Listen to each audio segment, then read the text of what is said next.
Indian Pakistani Pashto فلمیں کون سی روح کی غذا ہے، فیصلہ خود کر لو۔ جنت میں جانے والی روح کا تعارف میں کروا دیتا ہوں، اس کی غذا کیا ہے؟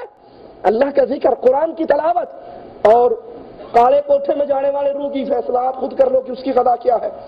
ہاں، جو انسان مصیبت آنے پہ، تکلیف آنے پہ نہیں سنبھلتا تو یہ مصیبت اور تکلیف اس کے لیے مزید شر کا دروازہ کھول دیتی ہے، اور جو اس پہ صبر کرتا ہے، پھر اللہ سے، اللہ کی طرف رجوع کرتا ہے، جتنی مصیبتیں آتی ہیں اتنی دعائیں زیادہ، اتنی نمازیں زیادہ، سجدے زیادہ، تو قرآن بتاتا ہے اولئک علیہم صلوات من ربہم ورحمۃ واولئک هم المہتدون۔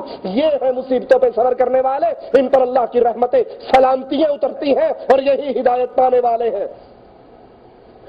اور جو اس طرح پھر دنیا کے اندر مصیبتوں پہ صبر کرے، سنے پھر انعام کیا ملتا ہے، قرآن حکیم بتاتا ہے ان المتقین فی جنات ونہر فی مقعد صدق عند ملیک مقتدر۔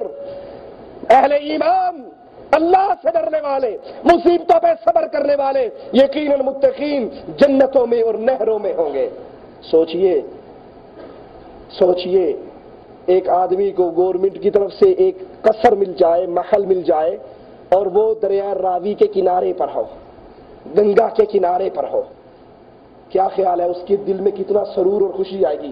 میرا مکان کتنا ہی پیارا ہے، سامنے دریا ہے، سامنے جنگل ہے، صبح اٹھتا ہوں ٹھنڈے ٹھنڈے پانی کی ٹھنڈی ٹھنڈی ہوائیں آتی ہے، درختوں پہ سبزے پہ نظر پڑتی ہے، آنکھوں کو ٹھنڈک مل جاتی، دنیا میں مزے سمجھتا ہے نا اپنے۔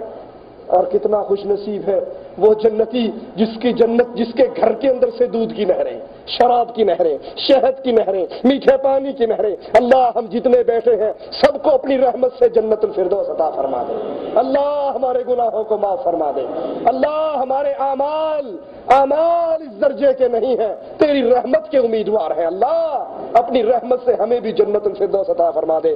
مالک کہتا ہے ان المتقین فی جنات ونہر، متقین جنتوں میں، باغات میں، نہروں میں ہوں گے، فی مقعد صدق عند ملیک مقتدر، اور راستی اور عزت کی بیٹھک میں قدرت والے بادشاہ کے پاس۔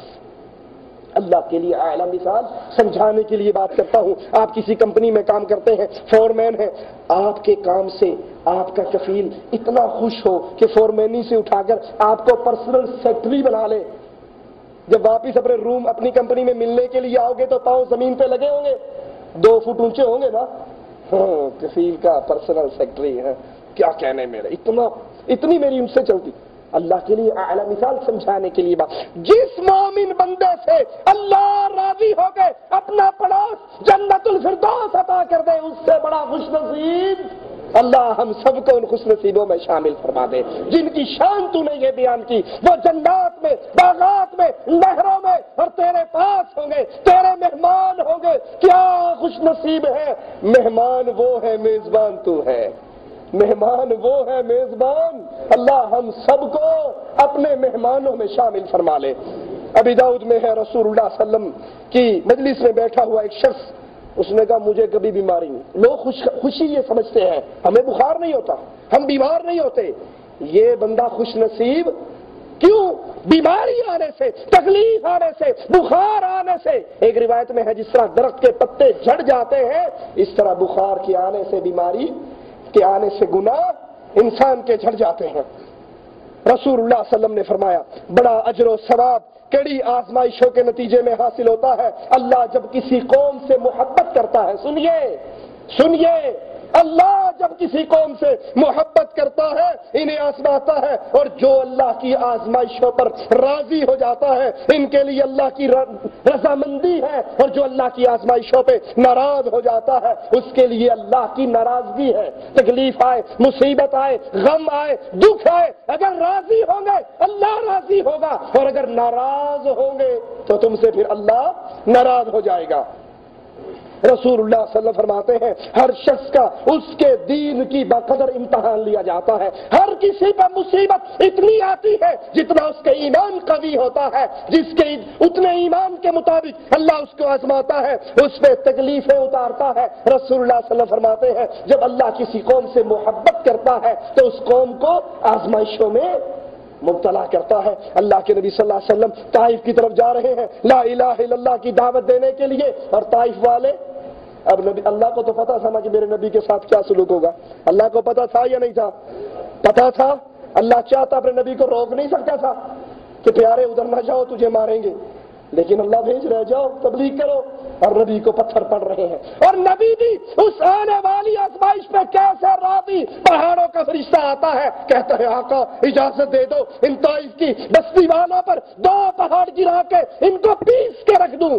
میرے آقا آنکھیں کھول کے کہتے ہیں فرشتوں، نبی کے جذبات کو زبان دی جائے تو کچھ یوں کہا جائے گا، فرشتوں میں رحمت بنا کر بھیجا گیا ہوں، زحمت بنا کر۔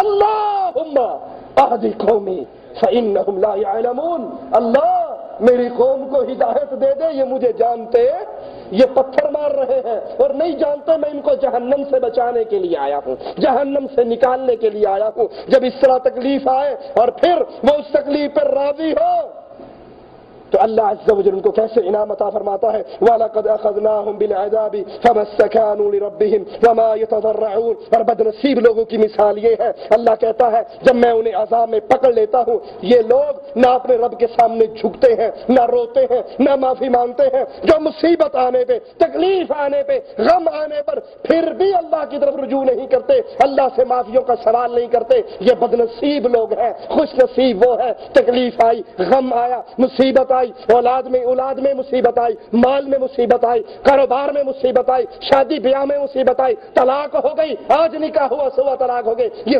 سیما کرتے ہیں اللہ کی آزمائش۔ اتنا ہے جتنا ایمان ہو، اب جو صبر کرے گا وہ درجات کی بلندی پائے گا، اور جو روئے پیٹے گا اس کے لیے پھر خسارہ ہے، دنیا میں بھی اور آخرت میں بھی۔ اللہ سے دعا ہے اللہ ہمیں اپنے آخرت کے خساروں سے محفوظ رکھے۔ اقول قولی ھذا واستغفر اللہ لی ولکم ولسائر المسلمین فاستغفروہ انہ هو الغفور الرحیم۔ بینک میں فکس ڈپازٹ پر جو رقم بینک کی طرف سے ملتی ہے اس کا کیا حکم ہے؟ پہلا حکم تو یہ بتائیے آپ کے فکس ڈپازٹ میں رکھا کیوں ہے؟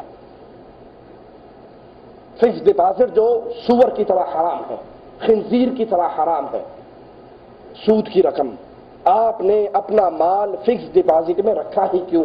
مومن کے لیے لائق، موت و حیات کا پتہ نہیں، موت و حیات کا پتہ نہیں، آج مر جاؤں میرے بینک کے اندر میرا مال فکس ڈپازٹ پڑا ہے، وہ وراثت بن کے کس کے کھاتے میں جائے گی؟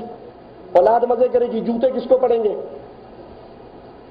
ہاں، جس بھائی نے غلطی سے یہ رقم وہاں رکھی اس کے لیے سب سے پہلی نصیحت تو یہ ہے اپنے مال کو وہاں سے نکال لو، جتنا رکھا تھا اصل زر وہ آپ کے لیے حلال ہے، اس کو نکال کے اپنے استعمال میں لے آؤ، اور جو اس کے اوپر آپ کو سود ملا ہے، جو اس کے اوپر آپ کو سود ملا ہے وہ حرام ہے، سور اور خنزیر کی طرح، اس کو اللہ نام پہ نہیں دیا جا سکتا، اس کو اپنے استعمال میں نہیں لایا جا سکتا۔ ہاں، کہیں باتھ روم بنوا دو، کہیں سڑک بنوا دو، بغیر ثواب کی امید رکھے ہوئے، بغیر ثواب کی امید رکھے ہوئے، اللہ نام پہ نہیں دینا، کہیں گندی لٹرینیں بنوا دو، کہیں سڑک پھینک دو، اس پیسے کو ضائع کر دو۔ رفع دین کی احادیث معلوم ہونے پر رفع دین نہ کرے، اس کا کیا حکم ہے؟ ایک شخص کو صحیح بخاری کی احادیث دکھا دی جائے، وہ صحیح بخاری میں احادیث اپنی آنکھوں سے پڑھ لے، اپنی آنکھوں سے پڑھ لے۔ بخاری میں 5 حدیثیں ہیں، مسلم میں 6 حدیثیں ہیں، اور بخاری مسلم وہ کتابیں ہیں جس پر پوری امت کا اتفاق ہے کہ یہ قرآن حکیم کے بعد سب سے صحیح ترین کتابیں ہیں۔ اپنی آنکھوں سے حدیثیں پڑھ کر جو شخص یہ کہے کہ حدیث مجھے پتا ہے، ہم نے اپنی آنکھوں سے پڑھی ہے، بخاری و مسلم میں ہے، لیکن میرے مذہب میں نہیں ہے، میرے مولوی صاحب نے یہ فتویٰ نہیں دیا، میرے شیخ نے یہ فتویٰ نہیں دیا، ایسا بندہ گمراہ ترین انسان ہے جو حدیث رسول کو کسی مولوی کی وجہ سے ٹھوکر مارے، کسی پیر اور شیخ کی وجہ سے ٹھوکر مارے، کسی امام اور حضرت کی وجہ سے ٹھوکر مارے، وہ گمراہ انسان ہے۔ ٹھیک ہے، ہاں، ایک بندہ حدیث پڑھتا ہے، کہتا مجھے سمجھ نہیں آئی، میں مزید سوال کروں گا، علماء سے پوچھوں گا، تحقیق کروں گا، یہ ایک الگ ماجرا ہے۔ جو حدیث پڑھ کر یہ کہے کہ ہمارے مذہب میں، ہمارے گروہ میں، ہماری برادری میں ایسا نہیں ہے، ایسا انسان گمراہ انسان ہے۔ اللہ ہم سب کو ہدایت عطا فرمائے۔ نہیں پڑھ سکتے۔ شیخ صاحب، ہمیں یہ معلوم کرنا ہے کہ رمضان شریف کے روزے افطار کے وقت بلند آواز سے دعائیں کرنا سنت سے ثابت ہے۔ حدیث میں آتا ہے جب افطاری کے وقت روزے دار دعا کرتا ہے اس کی دعا قبول ہوتی ہے. روزے دار کی دعا بہرحال عموم آتا ہے حدیث میں، روزے دار کی دعا قبول ہوتی ہے. تو افطاری کے وقت آپ اپنے دل میں دعائیں کریں.